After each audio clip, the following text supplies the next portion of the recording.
हरिओम। आपका स्वागत है हमारे चैनल किंचित सहायम पर। इस वीडियो में हम सुक्तय है जो 10वीं कक्षा का नवम पाठ है उसका अभ्यास करेंगे। तो चलिए शुरू करते हैं। इसका हिंदी शब्दार्थ हम पहले कर चुके हैं, तो अभ्यास करते हैं। प्रथमा प्रश्न अस्ति प्रश्नानाम उत्तरम एक पदेन दीयताम। प्रश्नों के उत्तर एक पद में दीजिए। ये मौखिक अभ्यास के लिए है। पिता पुत्राय बाल्ये किम यच्छति। पिता पुत्र के लिए बचपन में क्या देता है, तो किम की जगह क्या हो जाएगा, महत विद्याधनम। क्या होगा, महत विद्याधनम, यानी महान विद्याधन देता है बच्चे को। अग्रे विमूढ़धीः कीदृशीं वाचं परित्यज्यति। मूर्ख व्यक्ति कैसी वाणी को छोड़ देता है, तो कीदृशीं की जगह क्या होगा, धर्म प्रदान। धर्म प्रदान, धर्म वाली वाणी को छोड़कर वो कठोर वाणी को बोलता है। अस्मिन् लोके के एव चक्षुष्मन्तः प्रकीर्तिताः। इस संसार में किसको ही आंखों वाला बताया गया है, तो किसको बताया गया है, के की जगह क्या होगा, विद्वांसः। क्या होगा, विद्वांसः, यानी जो विद्वान लोग हैं उनको चक्षु वाले बताया गया है। प्राणेभ्योपि कः रक्षणीय। प्राणों से भी किसकी रक्षा करनी चाहिए, तो किसकी रक्षा करनी चाहिए, सदाचार की। तो सदाचारः, कहाँ रक्षणीय की जगह सदाचारः, कहाँ की जगह सदाचार लिख देंगे। आगे है आत्मना श्रेयः इच्छन् नरः। अपना कल्याण चाहने वाला व्यक्ति कीदृशं कर्म न कुर्यात्। कैसा काम न करे, तो कैसा काम न करे, आहितम, यानी जो किसी के लिए हितकारी न हो ऐसा काम न करे। आहितम कर्म न कुर्यात्। वाची किम भवेत्। वाणी में क्या होना चाहिए, क्या होना चाहिए वाणी में, अवक्रता। पढ़े हैं सब। चलिए आगे। स्थूल पदानि आधृत्य प्रश्न निर्माणम कुरुता। प्रश्न निर्माण करना है स्थूल पदों को। जैसे इसमें विमूढ़धि था, तो इसमें क्या हो गया, बाकी सबका सब ऐसे ही करते हैं हम भी। संसारे विद्वांसः ज्ञानचक्षुभिः नेत्रवन्तः कथ्यन्ते। संसार में विद्वान जो लोग हैं उनको ज्ञान की आंखें होने के कारण, ज्ञान होने के कारण उनको नेत्र वाले बताया गया है। तो विद्वांसः बहुत सारे हैं, तो क्या होगा, के। ठीक है। संसारे के ज्ञान चक्षुभिः नेत्रवन्तः कथ्यन्ते। अग्रे जनकेन सुताय शैशवे विद्याधनम दीयते। पिता बच्चे के लिए बाल्यावस्था में विद्याधन देता है। तो यहाँ पर सुताय चतुर्थी में है, तो क्या होगा, कस्मै। क्या होगा, कस्मै। आगे है तत्वार्थस्य निर्णयः विवेकेन कर्तुं शक्यते। तत्वार्थ का निर्णय विवेक के द्वारा किया जा सकता है। तो इसमें श लगा है पीछे, तो हम भी क्या कर देंगे, कस्य लगा देंगे। ठीक है। चलिए आगे। धैर्यवान लोके परिभवम न प्राप्नोति। धैर्यशाली व्यक्ति संसार में कभी भी पराजित नहीं होता। तो इसमें लोके सप्तमी एकवचन में है, तो इसमें क्या आप कुत्र भी लिख सकते हैं और कस्मिन भी लगा सकते हैं। दोनों में से कुछ भी लगा सकते हैं, दोनों ही सही है। आगे है आत्मकल्याणम इच्छन् नरः परेषां अनिष्टम न कुर्यात्। अपना कल्याण चाहने वाला व्यक्ति दूसरों का अनिष्ट न करे। तो परेशान की जगह क्या होगा, केशाम। क्या होगा, केशाम। केशाम अनिष्टम न कुर्यात्, किसका अनिष्ट न करे। अग्रे पाठात् चित्वा अधोलिखितानां श्लोकानां अन्वयम् उचित पदक्रमेण पूरयत। जो ये नीचे रिक्त स्थान दिया है, इसमें हमें श्लोक से चुनकर लिखना है, उचित जगह पर क्या रखना है। तो देखिए, पिता बाल्ये महत् विद्याधनम यच्छति। तो पिता बाल्यावस्था में महत्वपूर्ण विद्याधन देता है, किसको, पुत्राय। तो यहाँ पर पहले में आ जाएगा पुत्राय। अस्य पिता किम तपः तेपे इत्युक्ति। इसके पिता ने क्या तप किया है, ऐसा कह देना ही वो क्या है, तत्कृतज्ञता, कृतज्ञता। यह आया है ना श्लोक में, तो ये दो भरे जाएंगे यहाँ पर।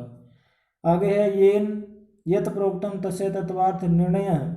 जिस किसी ने भी तो यहाँ पर क्या होगा, के नापी, श्लोक में के नापी दिया होगा, ठीक है।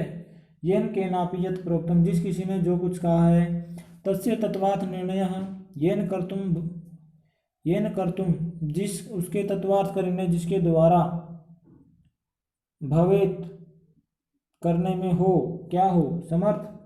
देखते हैं इसमें क्या दिया है, समर्थ दिया है या क्या दिया है,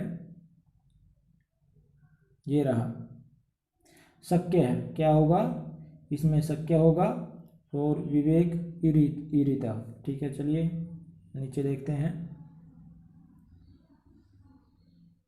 ये आगा। तो इसमें क्या बताया गया है कि येन कर्तुम शक्य, क्या होगा, शक्य, इसमें भवेत् स विवेक, उसको विवेक, इति ईरित, क्या होगा, ईरित, लास्ट में ईरित, पहले विवेक। आगे यह आत्मना श्रेय सुखानी च इच्छति, जो अपना कल्याण और सुख चाहता है, प्रेभ्य अहितम, दूसरों के लिए अहित, कदापि च न, और कभी भी न, क्या न करे। तो इसमें आगा प्रभुतानि सुखानि, प्रभुतानि जो अत्यधिक सुख चाहता हो, प्रेभ्य अहितम,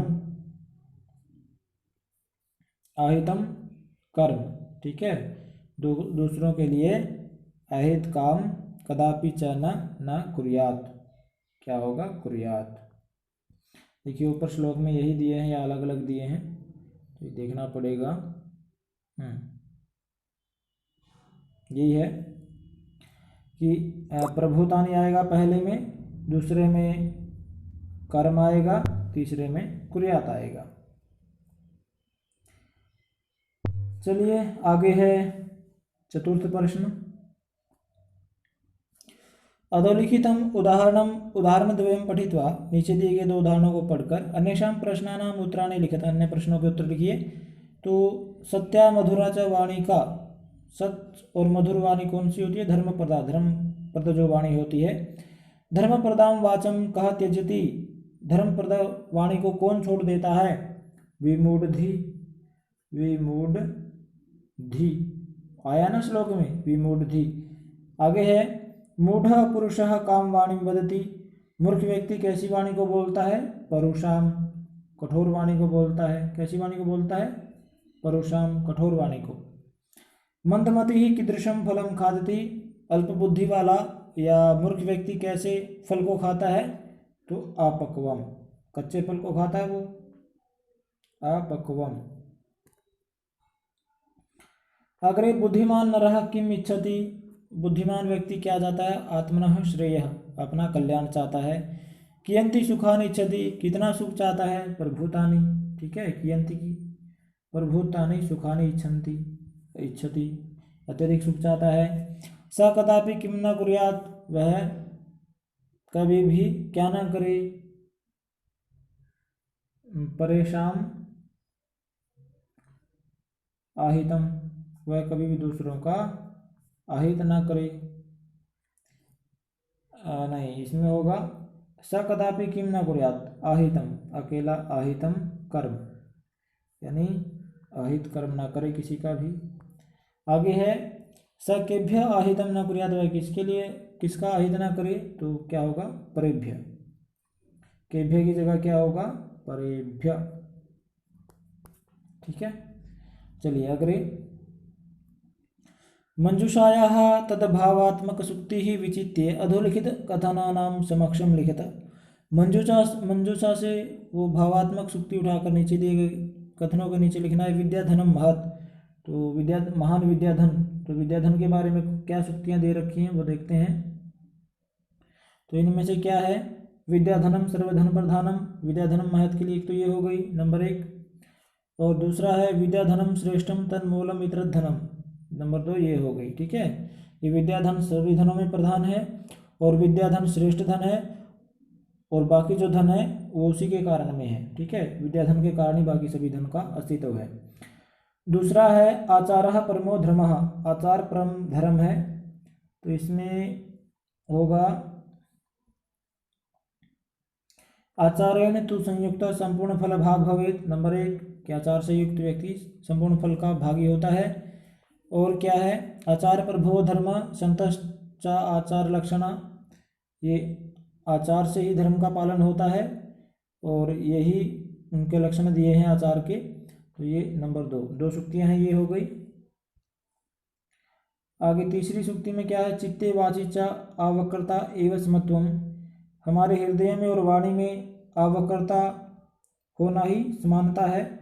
तो इसके लिए क्या आया है, मनसी एकम वचसी एकम कर्मणि एकम महात्मनाम। तो इसमें क्या होगा, ये होगा कि मन से एक, वाणी से एक, कर्म से एक, जो महात्मा होते हैं वो। आगे है समो मनांसी जानता, यानी हमारे मन आपस में मिले रहें। तो ये 2 सूक्तियाँ उसके लिए हैं। अग्रे अधोलिखितानां शब्दानां पुरतः उचितं विलोम शब्दं कोष्टकात् चित्वा लिखित। नीचे दिए गए शब्दों के आगे उचित विलोम पद अर्थात विपर्य शब्द या उल्टा शब्द जिसको बोलते हैं वो लिखना है। तो पक्वा का अपक्वः, विमूढ़धि का सुधी ही, विमूढ़धि मूर्ख, सुधी विमूढ़धि बुरी बुद्धि वाला, सुधी मतलब अच्छी बुद्धि वाला, कातरः अकातरः, कृतज्ञता यानी किए गए उपकार को मानना और कृतघ्नता न मानना, आलस्यम उद्योगः, परुषा कोमला। तो ये थे। चलिए आगे चलते हैं।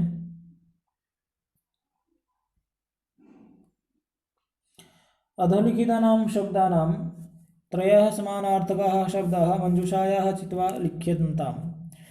नीचे दिए गए शब्दों के 3 समानार्थक शब्द पर्यायवाचिनः शब्दाः समानार्थकाः शब्दाः मंजूषा से चुनकर लिखना है। तो सबसे पहले प्रभुतम का क्या है, अत्यधिक। तो इसमें देखते हैं प्रभुतम में अधिक के लिए क्या क्या शब्द प्रयोग किए गए हैं। लोचनम शुभम मनानंदम संसद वदन नेत्रम परिषद सभा चेत बहु। नंबर 1 बहु, नंबर 2 भूरी और नंबर 3 विपुलम। 3 शब्द हो गए प्रभुतम के लिए। चलिए आगे दूसरा शब्द कौन सा दिया है, दूसरा है श्रेय। श्रेय मतलब कल्याण या भला, ठीक है, शुभ। तो इसमें क्या होगा, शुभम हो गया और होगा शिवम और होगा कल्याणम। 3 हो गए, ठीक है। आगे है चित्तम, चित्त को बोलते हैं मन, हृदय जो भी है। तो चित्त के लिए क्या आया इसमें देखते हैं, मनः, ठीक है, चेतः, ठीक है, मानसम। 3 हो गए। चलिए आगे देखते हैं। आगे है सभा। सभा को क्या बोलेंगे, मीटिंग जो होती है उसको सभा को क्या बोलेंगे, संसद, ठीक है, सभा, परिषद। 3 हो गए, 3 ही चाहिए थे। चलिए आगे है चक्षुष। चक्षुष मतलब आँख। तो आँख के लिए क्या है, लोचनम, लोचन को आँख बोलते हैं। और नेत्रम, ये भी आँख के लिए है। और नयनम, ये भी आँख के लिए। 3 हो गए। बाकी क्या है, बाकी मुखम। मुखम मतलब मुख। तो मुख के लिए क्या आया है वो भी देखते हैं।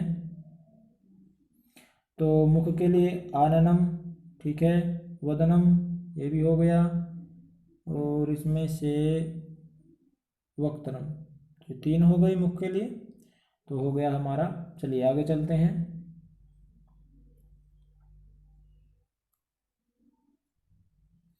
आगे समास दिया है, तो इनको अधस्तात् समास विग्रह दीयन्ते, नीचे समास का विग्रह दिया है। तेषां समस्त पदानि पाठाधारेण दीयन्ताम्, उनके समस्त पद पाठ के आधार पर बताइए।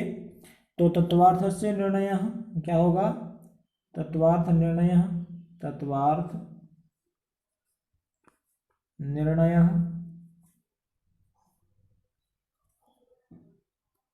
आगे वाची पटुहु, वाणी में तेज। तो क्या होगा, वाकपटुहु, ठीक है। अग्रे धर्मम प्रददाति इति ताम, जो धर्म प्रदान करे ऐसी। तो क्या होगा, धर्म प्रदान, धर्म प्रदान, धर्म प्रदान करने वाली। न कातरः, न कातरः का होगा अकातरः, क्या होगा अकातरः। आगे है न हितम, इसका होगा आहितम।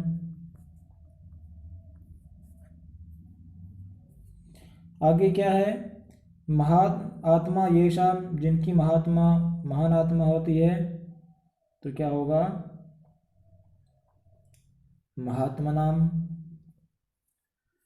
महात्मा नाम। आगे विमूढ़ा धीहि यस्य स, जिसकी बुद्धि उल्टी हो, क्या होगा विमूढ़ धीहि, ठीक है, हो गया विमूढ़ धी। तो ये था, हो गया हमारा 7वां प्रश्न भी। आगे देखते हैं, चलिए आगे नहीं है, योग्यता विस्तार है, ये आप जरूर पढ़ा कीजिए अपनी तरफ से, क्योंकि ये आपके लिए बहुत फ़ायदेमंद है। तो ये था हमारा हिंदी अभ्यास। तो मुझे आशा है कि आप सबको समझ आ गया होगा। तो मिलते हैं अगले चलचित्र में। आपका दिन शुभ हो। जय तो संस्कृतम, जय तो भारतम। धन्यवाद।